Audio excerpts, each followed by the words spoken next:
예레미야 1장 5절 오늘 말씀은 김신혜 권사님 봉독해 주시겠습니다.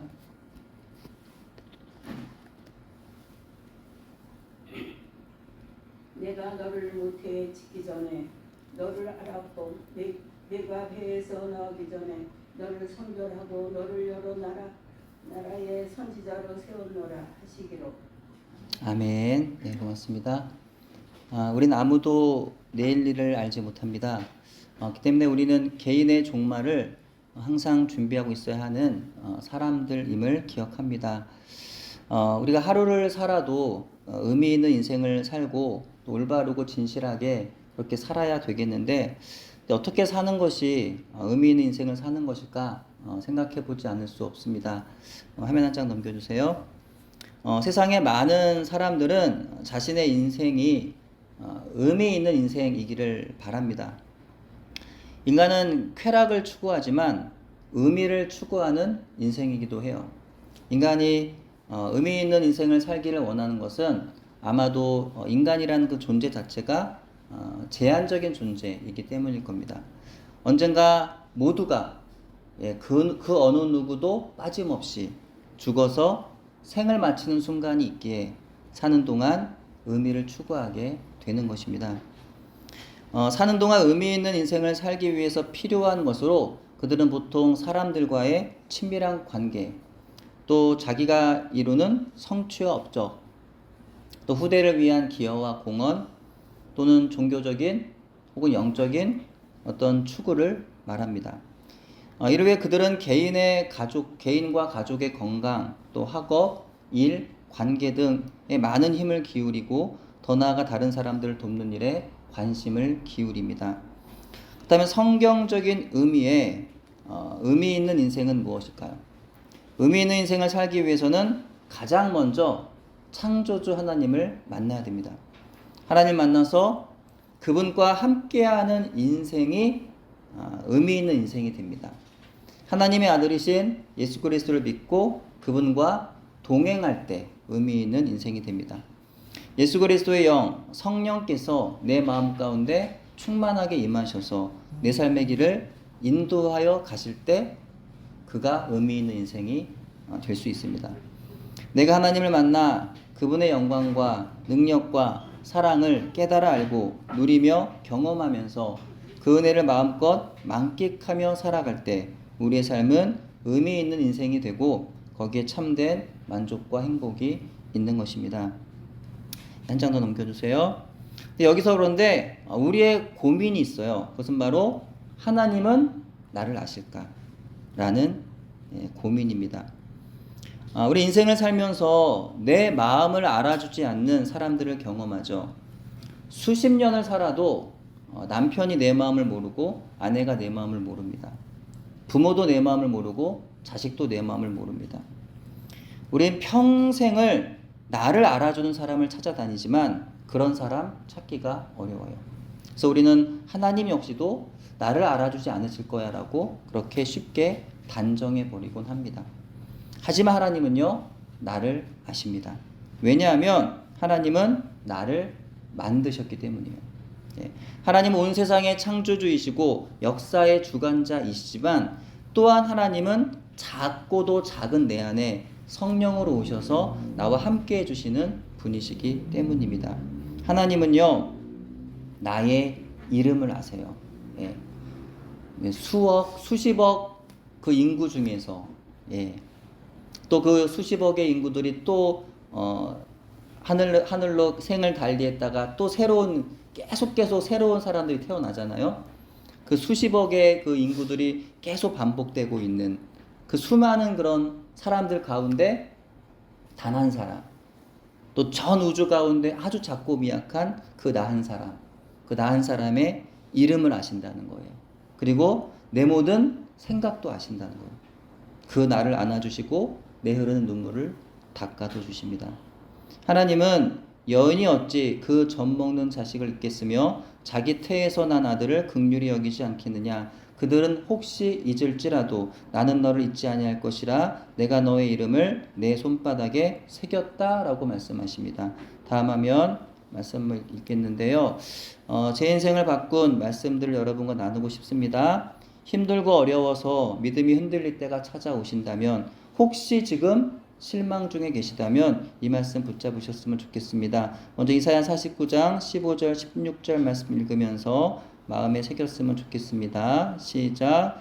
여인이 어찌 그 젖먹는 자식을 잊겠으며 자기 태에서 난 아들을 긍휼히 여기지 않겠느냐. 그들은 혹시 잊을지라도 나는 너를 잊지 아니할 것이라. 내가 너를 내 손바닥에 새겼고. 아멘. 말씀도 고백합니다. 다음 하면 우리가 너무나 잘 아는 말씀 이사야 41장 10절 시작. 두려워하지 말라. 내가 너와 함께함이라. 놀라지 말라. 나는 내 하나님이 됨이라. 내가 너를 굳세게 하리라. 참으로 너를 도와주리라. 나의 의로운 오른손으로 너를 붙들리라. 아멘. 말씀도 고백합니다. 다음 하면 시편 34편 10절 107편 9절입니다. 시작. 젊은 사자는 궁핍하여 줄일지라도 여호와를 찾는 자는 모든 좋은 것에 부족함이 없으리로다. 그가 사모하는 영혼에게 만족을 주시며 줄인 영혼에게 좋은 것으로 채워 주심이로다. 아멘. 한 구절 말씀도 고백합니다. 마태복음 7장 9절에서 11절 시작. 너희 중에 누가 아들이 떡을 달라 하는데 돌을 주며 생선을 달라 하는데 뱀을 줄 사람이 있겠느냐? 너희가 악한 자라도 좋은 것으로 자식에게 줄 줄 알거든 하물며 하늘에 계신 너희 아버지께서 구하는 자에게 좋은 것으로 주시지 않겠느냐. 아멘. 예, 제가 최근 들어 자주 나누는 말씀이죠. 예, 하나님에 대한 이 믿음 가지고 사시기를 바랍니다. 여인이 젖을 먹인 자녀를 잊어도 내 안에서 10달을 품고 있다가 그렇게 태어나서 젖을 먹이며 그렇게 정말 사랑으로 그런 키운 그런 자녀를 혹 잊을지라도 하나님은 그분의 자녀를 잊지 않으신다는 거예요. 하나님은 연약한 우리가 늘 세상에서 두려워하는 것을 아십니다. 그래서 끊임없이 두려워 말라 말씀하세요. 그리고 그분의 강하고 의로운 손으로 붙잡아 주시겠다고, 늘 도우시겠다고, 항상 함께 하시겠다고 약속하십니다. 그 하나님은 우리가 아무리 힘들고 어려워도 우리 곁에 지금도 계시며 우리를 도우십니다. 내가 지금 너무나 어려운 상황 가운데 처해 있다 할지라도 하나님이 그렇다고 해서 곁에 안 계시는 게 아니라는 거예요. 계신다는 겁니다. 믿으시죠? 하나님은 우리에게 지금까지 가장 좋은 것 주시고 지금도 가장 좋은 것을 주고 계십니다.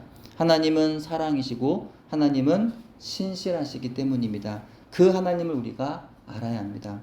그리고 그 하나님이 나를 아심을 우리는 알아야 합니다. 내가 하나님을 아는 것 못지않게 하나님께서 나를 아신다는 사실을 내가 아는 것이 중요합니다. 이 사실을 알지 못하기 때문에 우리는 자주 외로워지고 자주 낙심하며 자주 흔들려 넘어지는 거죠. 흔들리지 아니하고 믿음으로 항상 굳게 서서 의미 있는 인생을 살려면 우리 이 사실을 알아야 한다는 겁니다. 화면 한 장 더 넘겨주세요. 근데 오늘 본문은 우리의 고민을 해결해 주고 있어요. 예레미야가 하나님을 알기 전에 하나님이 예레미야를 아셨습니다. 내가 너를 모태에 짓기 전에 나는 너를 알고 있었다라고 하나님 말씀하세요. 그래서 지금까지 우리가 품고 있던 하나님은 나를 모르실 거야, 하나님이 나를 뭐 아시겠어, 사람들이 이렇게 많은데 라고 하는 하나님에 관한 생각을 뒤집어 놓으십니다. 이 사실은 저와 여러분의 인생을 완전히 바꾸어 줄 것입니다. 지금 내 상황이 어려울지라도 하나님이 알고 계시며 그리고 하나님의 선하심과 하나님이 나를 사랑하시는 분이심을 내가 믿는다면 우리는 지금 견딜 수 있습니다. 이겨낼 수 있습니다. 너무 슬퍼하거나 너무 당황하거나 너무 놀라거나 너무 두려워 떨지 않을 수 있습니다. 창조주 하나님이 나를 사랑하심으로 아들도 내어주신 그 사랑의 하나님이 나를 아시기 때문입니다. 우리 하나님을 의문의 대상으로 여깁니다. 예. 하나님에 대해서 호기심을 가져요. 하나님에 관해서 많은 이야기들을 듣고 많은 이야기들을 합니다. 하나님에 대해서 알고 싶어서 교회 나와 설교를 듣기도 하고 성경을 읽기도 합니다. 때로는 자연 만물을 바라보면서 창조주 하나님의 그 위대하심을 경외함으로 가슴에 그 하나님을 품어보기도 합니다. 하지만 하나님과 함께하는 삶이란 내가 하나님에 대해 알고자 하는 것 이상입니다. 하나님과 함께하는 삶이란 내가 하나님을 알기 전에 하나님이 나를 아신다는 사실을 인식하면서 사는 겁니다. 하나님은 오래전에 예레미야에게 하신 말씀에 의하면 내가 엄마의 태중에 생겨나기도 전에 나를 아셨습니다. 하나님께 있어서 이미 나라는 존재는 그때부터 중요한 존재로 택함을 받았다는 겁니다. 당신은 사랑받기 위해 태어난 사람이 아니라 당신은 태어나기 이전부터 하나님의 사랑을 받은 사람이라는 거예요. 태초부터 시작된 하나님의 사랑을 입은 사람이 바로 여러분과 저라는 사실입니다. 이 사실을 참으로 믿으면, 이것을 있는 그대로 사실로 인식하며 살아가면 우리 인생에는요 실제적인 변화가 일어납니다. 더 이상 여기저기 뛰어다니면서 인생의 해답을 찾고자 불안해하고 전전긍긍해할 필요가 없어요. 네. 진리를 찾아다닌다는 사람들 있잖아요. 우리는 그럴 필요가 없다는 거죠. 이미 알고 있잖아요. 예. 인생의 어떤 질병이나 가난이나 관계 문제 앞에서도 어떤 환경이라도 내 마음을 붙잡을 수 있는 겁니다. 이미 인생의 해답과 결론을 아니 인생을 허비하지 않아도 됩니다. 하나님 밖에서는 우리의 인생이 풀리지 않는 문제로 가득하겠지만, 그래서 매 순간 흔들리고 쓰러져 넘어질 수밖에 없지만 하나님 앞에 가기만 하면 풀리지 않는 문제는 없는 거예요. 하나님 앞에 가기만 하면 다시 일어설 수 있다는 겁니다. 세상에는요 사랑에 배고픈 사람들로 가득합니다. 예. 사랑에 배고픈 사람들이 많아요. 나를 좀 사랑해 주세요. 나를 좀 바라봐 주세요. 나를 좀 칭찬해 주시고 나를 좀 인정해 주세요. 라고 모두가 외치고 있어요. 사랑에 결핍된 사람들, 칭찬과 인정에 굶주린 사람들, 그 결핍에서 나오는 수많은 슬픔과 절망, 불안과 두려움, 우울감, 갈등, 불화, 분노, 폭력, 중독 등의 부정적인 감정들과 행동들이 발생합니다. 그들은 나만을 이해해주는 사람, 절대적으로 나를 용납해 줄 수 있는 사람, 나에게 모든 관심과 친절과 환대로 반응해주는 사람을 간절히 원하지만 그것이 채워지지 않아서 괴로워합니다. 그 사랑을 받아보지를 못해서 아무에게도 그 사랑을 주지 못합니다. 아버지로부터 사랑을 받아본 경험이 없어서 아무도 사랑하지를 못합니다. 어머니로부터 사랑받아본 경험이 없어서 아무도 사랑해 줄 줄을 모릅니다. 배우자로부터, 친구로부터, 이웃으로부터 사랑을 받아보질 못해서 사랑해 줄 줄을 모릅니다. 외로움과 자기 연민에 빠져 때로는 자책하고 때로는 원망합니다. 그러는 가운데 사랑을 받으며 사는 사람을 보면 부러워합니다. 나는 왜 저런 사랑 받지 못했을까 하는 생각에 더욱 서글퍼집니다.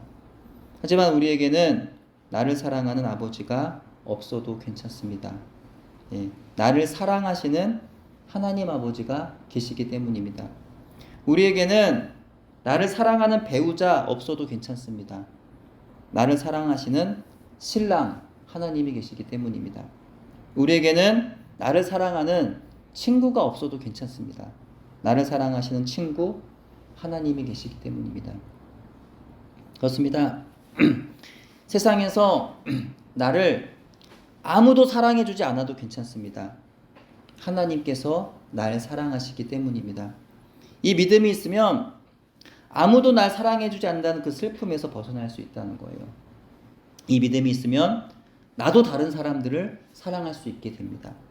내가 받은 하나님의 사랑으로 내가 먼저 다른 사람들을 사랑할 때 나 역시 그들로부터 사랑을 경험하게 되더라는 겁니다. 하나님 앞으로 가기만 하면 됩니다.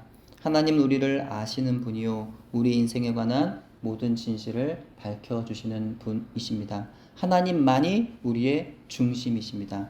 우리가 나를 중심으로 인생의 설계를 해 나간다면 우리의 인생은 진짜 중심으로부터 멀어지게 됩니다.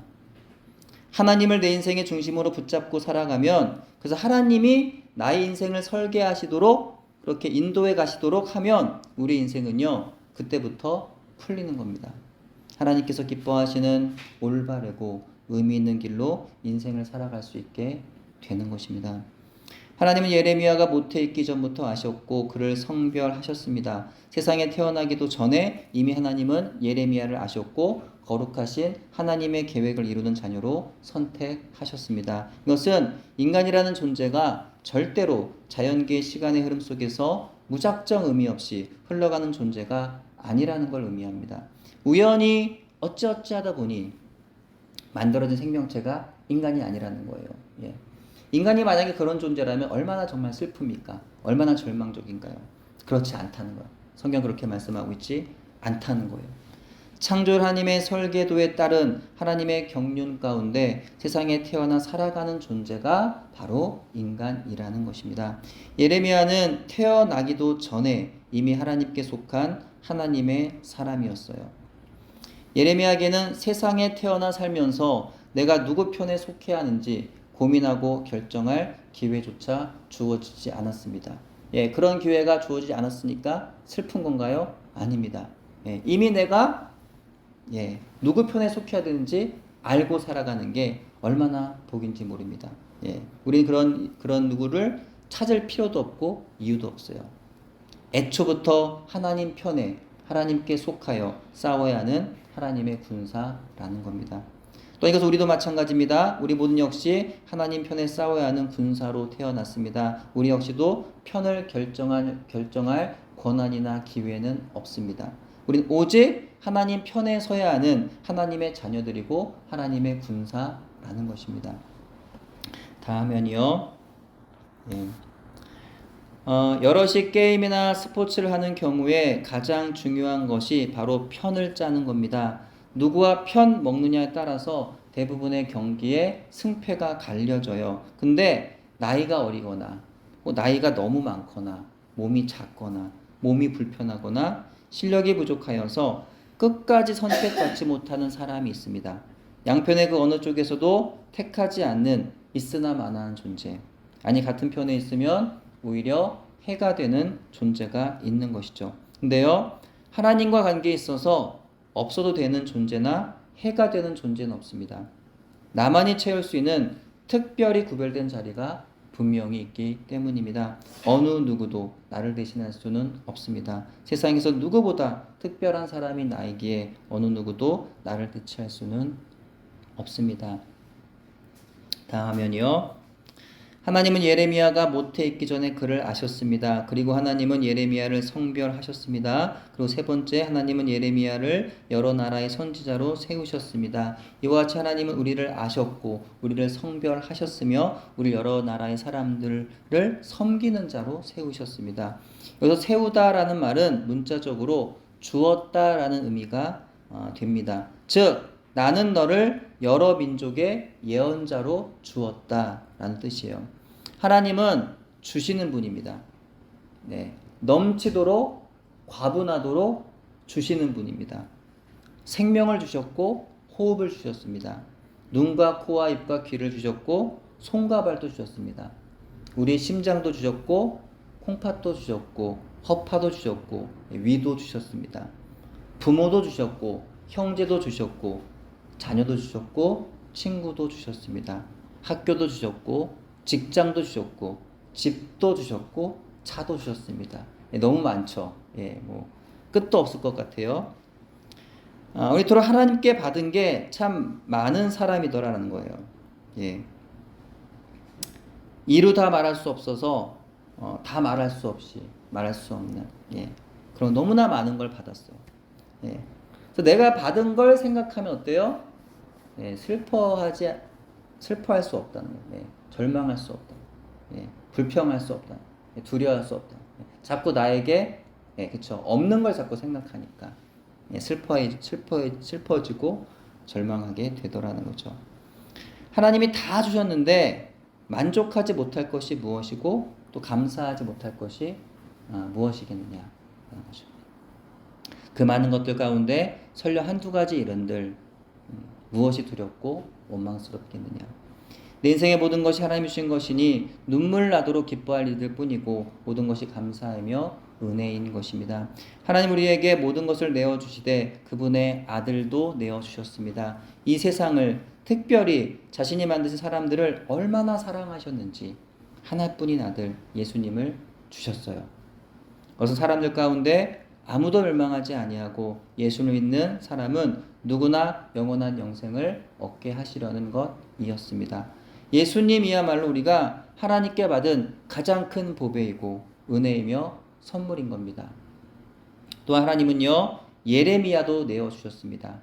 멸망의 길을 걸어가던 하나님의 백성들에게 사는 길을 가르쳐 주시고자 예레미야를 그들에게 내어주셨어요. 그리고 우리 모두는 역시 하나님께서 내어주신 사람들입니다.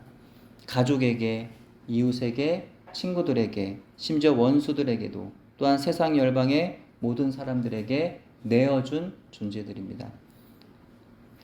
그렇습니다. 우리는 남을 위한 존재들입니다. 우리가 하나님을 위한다면 사실 그것은요 불가능합니다. 하나님은 부족한 것도 없으시고 필요한 것도 없으시기 때문이에요. 근데 우리가 하나님을 위할 수 있는 방법이 있습니다. 그것은 남을 위하는 겁니다. 남을 위해 사는 거예요. 세상에서 하루를 살아도 의미 있게 살아가려면 우리는 하나님께서 예레미야에게 하신 이 말씀을 인생을 살아가는데 꼭 필요한 이 지식을 알아야 합니다. 우린 절대로 우연의 산물이 아니라는 거죠. 하나님 나를 하시고 하나님 나를 선택하셨기 때문에 난 절대로 있으나 마나한 인간이 될 수 없다는 거예요. 절대로 불필요한 인간이 될 수 없다는 겁니다. 힘들고 어려운 환경 속에서 우리도 이스라엘 백성들처럼 자기 신세 한탄하는 경우가 있는 것 같습니다. 하지만 그 환경 속에서 우리가 해야 할 복된 일은 바로 자기 신세 한탄이 아닙니다. 바로 자기 죄를 발견하고 회개하는 겁니다. 그것이 바로 어려운 환경 속에서도 하나님의 위로와 회복을 경험하게 하는 길인 것입니다. 무엇보다 어려운 환경 속에서 우리는 우리를 도우시는 하나님의 곁에 계시다는 사실을 잊지 말아야 합니다. 하나님 우리 곁에서 언제나 가장 좋은 것 주시는 신실하신 하나님이시라는 사실을 잊지 말아야 합니다. 아울러 하나님께서 우리의 곁에 두신 공동체 형제들이 우리에게 있다는 사실을 잊지 말아야 합니다. 우린 나보다 더 어려운 환경 속에 있는 형제를 위하여 함께 울어줄 수 있어야 하는 것입니다. 그렇기 때문에 우리가 먼저는 우리 모두가 하나님 계신 것을 잊지 말아야 되겠지만 두 번째로는 하나님 안에서 공동체가 있다는 사실을 기억해야 된다는 거예요. 그래서 교회가 중요한 거죠. 늘 하나님 안에서 공동체가 한 몸을 이룰 수 있는, 예수 안에 한 몸을 이룰 수 있는 또 그 공동체가 있다는 사실을 기억하는 우리 모두가 되기를 바랍니다.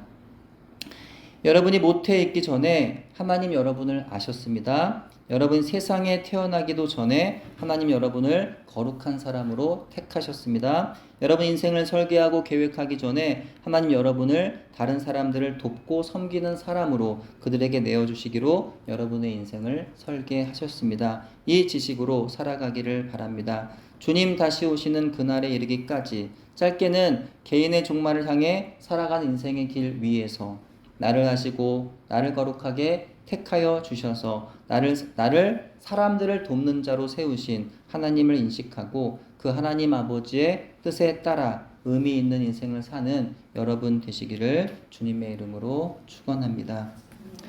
기도합니다. 하나님 아버지, 어려운 환경 속에서 낙심하며 한탄하는 저희를 긍휼히 여기시며 위로의 말씀을 허락하심에 감사드립니다. 힘들고 어려운 환경만을 바라보며 한탄하는 저희를 위해 대신 울어주는 믿음의 공동체를 허락하심에 또한 감사를 드립니다. 하나님을 인생의 주인으로 삼지 아니하고 세상의 우상을 같이 섬긴 것을 죄로 회개하오니 용서해 주시옵소서. 저희를 고칠 이는 세상의 명약과 의사가 아닌 하나님이심을 깨달아 알고 하나님만 붙잡는 저희가 되게 하옵소서. 상하고 통회하는 마음을 멸시치 않으시는 하나님 아버지 앞에 상한 심령의 기도를 올릴 줄 아는 저희들 되게 하옵소서. 나를 아시고 나를 택하심으로 다른 사람들을 돕는 사람으로 세우신 하나님의 뜻을 따라서 의미 있는 인생 살게 하여 주옵소서. 예수님의 이름으로 기도드립니다. 아멘.